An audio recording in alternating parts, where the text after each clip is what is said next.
Hello everyone, welcome to target entrance exam YouTube channel.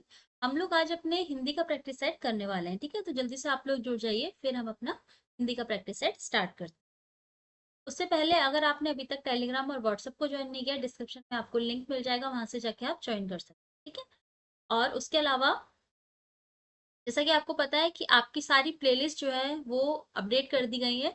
सब चीजें आपको एक ही जगह मिल जाएंगी। सब आप एक बार, अगर आपको इन्फॉर्मेशन चाहिए, सारी की सारी बीएड की इन्फॉर्मेशन सब आपको इस प्लेलिस्ट में मिलेगी। आपने कुछ नहीं करना है, चाहे से चैनल पे जाएंगे, यूट्यूब चैनल पे प्लेलिस्ट वाले सेक्शन में जाके आपको सारी प्लेलिस्ट वहाँ पे मिल जाएंगी। इसके अलावा हिंदी, रीजनिंग, जीके जिसके भी प्रैक्टिस सेट चल रहे हैं उसकी प्लेलिस्ट आपके लिए अपडेट कर दी गई है। आप जाइए वहाँ पे और 1 2 3 जो भी आपको जैसे भी पढ़ना है वहां से देख सकते हैं। ठीक है, ये हमारे व्हाट्सएप ग्रुप है, आप वहां पे जाके ज्वाइन भी कर सकते हैं। ठीक है, स्टार्ट करें हम आज का प्रैक्टिस सेट। चलिए, इस क्वेश्चन का आंसर दीजिए और चैट बॉक्स आपके लिए ओपन है। A B C D जो भी आपको क्वेश्चन का आंसर लगता है वो जरूर दीजिए, ताकि आपको आपकी प्रिपरेशन पता लगती रहे। ओके, चलिए। नीरस शब्द में कौन सा समास है? बहुव्रीहि समास है, द्वंद्व समास है, अवयवी भाव समास है या तत्पुरुष समास? बताइए, नीरस शब्द में कौन सा समास है? ठीक है, कौन सा समास है हमारा? अवयवी भाव समास है, यानी सी इसका बिल्कुल सही आंसर हो जाएगा। नेक्स्ट क्वेश्चन, किस शब्द में तत्पुरुष समास है? आपने तत्पुरुष समास बताना है। इसमें है ग्रंथ रत्न में है, ग्रहागत में है, महादेव में है या पंचवटी में है? बताइए, 77 क्वेश्चन किस में है? ग्रहागत में है। ठीक है, ये थोड़ा सा गलत तरीके से लिखा हुआ है, तो हम लिख देते हैं, ये ऐसे नहीं लिखा जाएगा, ग्रहागत। ठीक है, ग्रहागत में बताइए किस में है? किस शब्द में तत्पुरुष समास है, किस में है? ग्रहागत में है। ग्रहागत का अर्थ क्या होता है? ग्रह को आगत, है ना। तत्पुरुष समास है बी में। ओके, नेक्स्ट क्वेश्चन, अंशुमाली में कौन सा समास है? बताइए, अंशुमाली में कौन सा समास है? अवयवी भाव समास है, द्विगु समास है, कर्मधारय समास है या बहुव्रीहि समास है? कौन सा समास है इसमें? है हमारा बहुव्रीहि समास, है ना। तो डी इसका बिल्कुल सही आंसर हो जाएगा।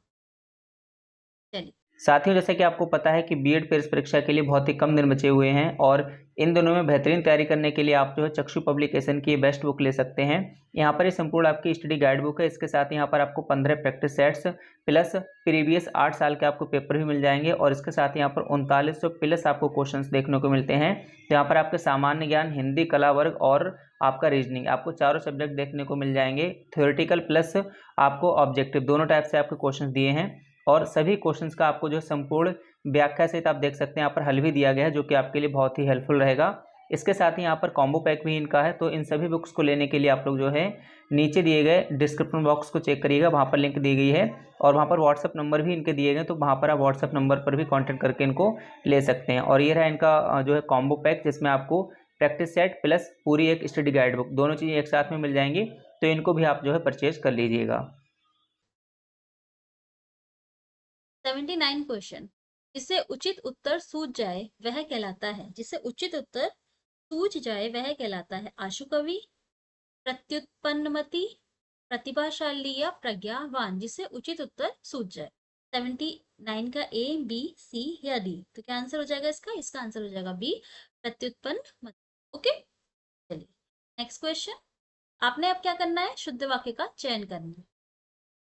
आपने बताना है इसमें से कौन सा शुद्ध वाक्य है।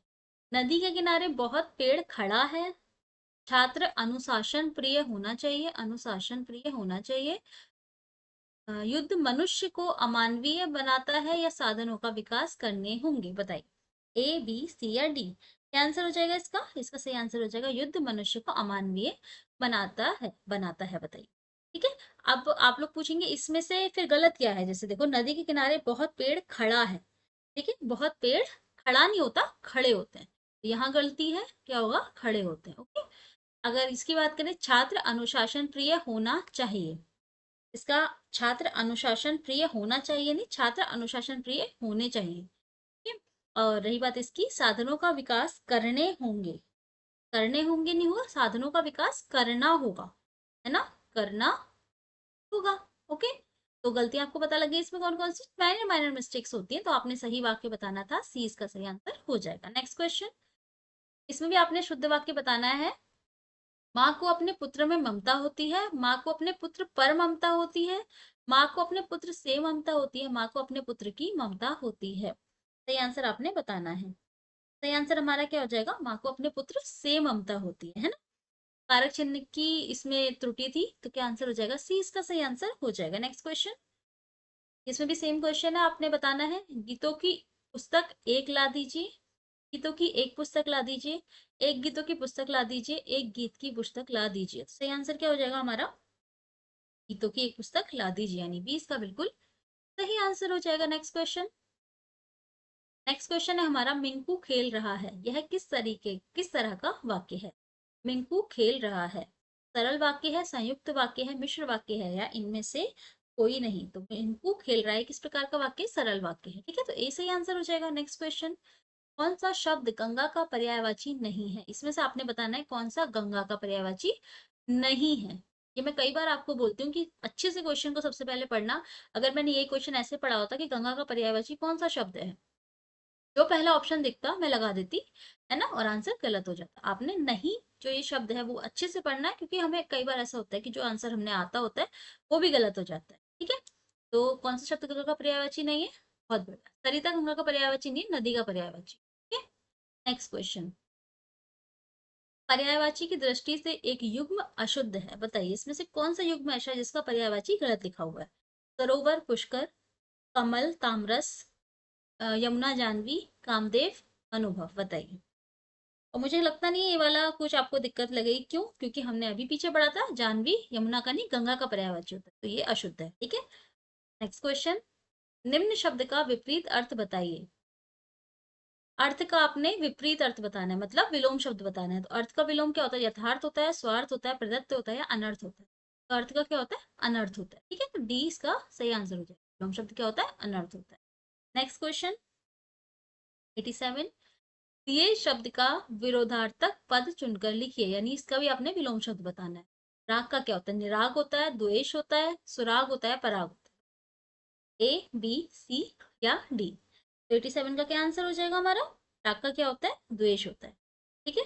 चलिए, कि राग का एक अर्थ होता है प्रेम, और द्वेष का क्या होता है, अपोजिट हो गया, तो बिल्कुल प्रेम का अपोजिट हो गया द्वेष, ओके। क्वेश्चन, पर्वत की तलहटी उसे क्या कहा जाता है, द्रोण कहते हैं, बेसिन कहते हैं, घाटी कहते हैं, या उपत्यका कहते हैं, बताइए क्या कहते हैं, पर्वत की तलहटी, इसके लिए एक शब्द क्या होता है, उपत्यका, यानी टी इसका बिल्कुल सही आंसर हो जाएगा। नेक्स्ट क्वेश्चन, कंजूसी से धन व्यय करने वाला क्या होता है, क्या कहते हैं उसको, कृपण कहते हैं, असंग कहते हैं, मितव्ययी कहते हैं, या अल्पव्ययी कहते हैं। कंजूसी से धन खर्च करने वाला क्या कहा जाता है उसको, बताइए, ए बी सी या डी, क्या कहा जाता है, कृपण कहा जाता है, ठीक है। मितव्ययी जो होता है वो आवश्यकता अनुसार धन खर्च करता है ना, कम करता है पर आवश्यकता अनुसार करता है। अल्पव्ययी तो वैसे ही कम करने वाला होता है, लेकिन कंजूसी से धन खर्च करना और कम खर्च करने में अंतर होता है ना, कंजूसी से धन व्यय करेगा वो क्या होगा, कृपण होता है। नेक्स्ट क्वेश्चन, आपने ये मुहावरा एक तरीके से बताना है, कढ़ाई में गिरा गिरा चूल्हे में आ पड़ा। कढ़ाई में गिरा चूल्हे में आ पड़ा का भाव है, एक विपत्ति से छूट के दूसरी में आ पड़ना, कढ़ाई और चूल्हा पास पास होना, एक बार भूल होती है तो बार बार होती है, कढ़ाई चूल्हे में गिर गई, बताइए 90 का क्या आंसर हो जाएगा। कढ़ाई से गिरा चूल्हे में आ पड़ना का अर्थ होता है कि एक प्रॉब्लम से हम छूटे नहीं, दूसरी में आ पड़े हैं, मतलब एक विपत्ति से छूटकर दूसरी में आ पड़ना, ओके। नेक्स्ट क्वेश्चन, नई जमीन तोड़ना के 4 अर्थ दिए गए हैं, सही अर्थ का चयन कीजिए। नई जमीन तोड़ना, पुरानों को मिटाना, लिखे हुए को मिटाना, अनूठा प्रयोग या बड़ी लकीर खींचना। नई जमीन तोड़ना, 91 का क्या आंसर हो जाएगा, तो क्या होता है, नई जमीन तोड़ना मतलब कुछ नया करना, अनूठा प्रयोग करना, सी इसका बिल्कुल सही आंसर हो जाएगा, ठीक है। क्वेश्चन, विपत्ति मोल लेना, विपत्ति मोल लेने का अर्थ बताइए, बिना पत्ते की सब्जी लेना, जानबूझकर संकट में पड़ना, एक दवाई खरीदना, या मुसीबत खरीदना। विपत्ति मोल लेना क्या होता है, इसका अर्थ क्या होता है, यानी जानबूझ के हम किसी संकट में पड़ गए, विपत्ति मोल लेना मतलब जानकर संकट में पड़ना, 20 का बिल्कुल सही आंसर हो जाएगा। नेक्स्ट क्वेश्चन, अंडे का शहजादा मुहावरे का अर्थ बताना है। अंडे का शहजादा, ये पीवाईक्यू है, ये क्वेश्चन पीवाईक्यू हमने कराया ना क्वेश्चन। चलिए, कमजोर व्यक्ति, चालाक व्यक्ति, अनुभवी व्यक्ति, या अनुभवहीन व्यक्ति, बताइए क्या आंसर हो जाएगा इसका। अंडे का शहजादा क्या होता है, अनुभवहीन व्यक्ति, है ना, यानी डी इसका बिल्कुल सही आंसर हो जाएगा। नेक्स्ट क्वेश्चन, मुहावरे का अर्थ आपने बताना है, फूक फूक कर कदम रखना, यानी धीरे धीरे चलना, डर कर कदम रखना, फूंक मारते हुए पैर रखना या सोच विचार कर काम करना। फूंक फूंक कर कदम रखना यानी सोच विचार कर काम करना। ये इसका बिल्कुल सही आंसर हो जाएगा। नेक्स्ट क्वेश्चन, कागजी घोड़े दौड़ाना मुहावरे का अर्थ होगा।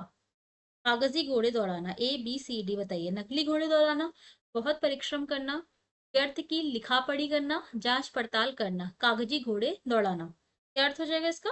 व्यर्थ की लिखा पढ़ी करना, है ना? ये इसका बिल्कुल सही आंसर हो जाएगा। ओके, नेक्स्ट क्वेश्चन की तरफ बढ़े। नेक्स्ट क्वेश्चन है हमारा, आश्रय की बाह्य शारीरिक चेष्टाएं कहलाती हैं, क्या कहलाती हैं? अनुभाव, संचारी भाव, विभाव या इनमें से कोई नहीं। है डायरेक्ट आपकी डेफिनेशन आगे क्या कहलाता है? संचारी भाव कहलाती है। 96 क्वेश्चन, 97 क्वेश्चन आपने बताना है। 97 क्वेश्चन है, आदिकाल की रचना है, इनमें से कौन सी आदिकाल की रचना है? अखरावट, छत्रसाल दशक, दीपशिखा या कुमार रासो। इसमें से कौन सी आदिकाल की रचना है? तो कौन सी आदिकाल की रचना है इसमें से? बताइए, सही आंसर क्या हो जाएगा? डी, कुमार रासो, है ना? ये हमारी आदिकाल की रचना है। इसके अलावा कुमार रासो क्या है? ये आदिकाल की रचना है, ठीक है। और अगर मैं दीपशिखा की बात करूं, दीपशिखा की बात करूं तो ये कौन सी? आधुनिक काल की है, ठीक है। हमें आदिकाल की बताना है, ये आधुनिक काल की है। थोड़ा सा एक ब्रीफ में इंफॉर्मेशन ले लेते हैं। काल की है। अगर छत्रसाल दशक की बात करते हैं तो ये रीतिकाल की है ना। और अखरावट है भक्ति काल की, ठीक है। चलो नेक्स्ट, नेक्स्ट क्वेश्चन। अच्छा, कुमार रासो लिखी किसने? बताइए, कुमार रासो लिखी किसने है? चलिए ये क्वेश्चन आप मुझे कमेंट बॉक्स में बताइए, ठीक है। नेक्स्ट क्वेश्चन, वैदेही वनवास किसकी रचना है? वैदेही वनवास बतानी है, मैथिली शरण गुप्त, अयोध्या सिंह उपाध्याय हरिऔध, नामधारी सिंह दिनकर या श्रीधर पाठक। बताइए किसकी रचना है वैदेही वनवास? क्या आंसर हो जाएगा? अयोध्या सिंह उपाध्याय हरिऔध, इसका बिल्कुल सही आंसर हो जाएगा। नेक्स्ट क्वेश्चन, लेखक और उसकी रचना का कौन सा जोड़ा गलत है? आपने बताना है, ये लेखक है, उनकी रचना ली हुई है, तो आपने बताना है इसमें से कौन सा जोड़ा गलत लिखा हुआ है। स्कंदगुप्त, लक्ष्मी नारायण मिश्र, संस्कृति के 4 अध्याय रामधारी सिंह दिनकर, रसज्ञ रंजन आचार्य महावीर प्रसाद द्विवेदी या अशोक के फूल आचार्य हजारी प्रसाद द्विवेदी। कौन सा जोड़ा गलत है? बताना है गलत कौन सा जोड़ा है। चलिए, तो कौन सी जोड़ा गलत है? वेरी गुड, ए जोड़ा गलत है। स्कंदगुप्त लक्ष्मी नारायण मिश्र जी की रचना नहीं, किसकी है? जयशंकर प्रसाद जी, ठीक है। जयशंकर प्रसाद, ठीक है, नाटक है। चलिए नेक्स्ट क्वेश्चन, कार्य कार्यालय पत्रों की भाषा होती है। कार्यालय पत्र जो होता है उसमें कैसी भाषा होती है? बोलचाल की भाषा होती है, औपचारिक भाषा होती है, काव्यात्मक भाषा होती है, सरल भाषा होती है। जो हम कार्यालय पत्र लिखते हैं ना, ऑफिस वर्क जो होता है, उसमें हमारी औपचारिक भाषा होती है, ठीक है। तो 20 का बिल्कुल सही आंसर है। ओके, चलिए फिर कल मिलेंगे एक नए प्रैक्टिस सेट के साथ। आप लोग क्वेश्चंस की प्रैक्टिस अच्छे से करिएगा। जितने ज्यादा क्वेश्चन करेंगे, देखिए जैसे आपने पीवाईक्यूज करे होंगे, तो आपने देखा होगा जितने आपने पीवाईक्यूज कर लिए, हमने साथ में करे हैं सारे पीवाईक्यूज, तो जितने भी आपके नए प्रैक्टिस सेट आ रहे होंगे उसमें मोस्टली क्वेश्चन वहां से मिल जा रहे होंगे, है ना। क्योंकि होता यही है कि पीवाईक्यूज करने का फायदा ये होता है कि आपके सारे टॉपिक रिवाइज हो जाते हैं। तो आपने क्या करना है, अगर आपने पीवाईक्यूज अभी तक नहीं करे हैं, सबसे पहले तो आपने पीवाईक्यूज को देखना है। इसके अलावा आपने ज्यादा से ज्यादा क्वेश्चंस की प्रैक्टिस करनी है। आपका एग्जाम बहुत अच्छा जाएगा अगर आप ऐसा करेंगे, ठीक है। तो कल मिलेंगे एक नए प्रैक्टिस सेट के साथ, तब तक के लिए थैंक यू सो मच।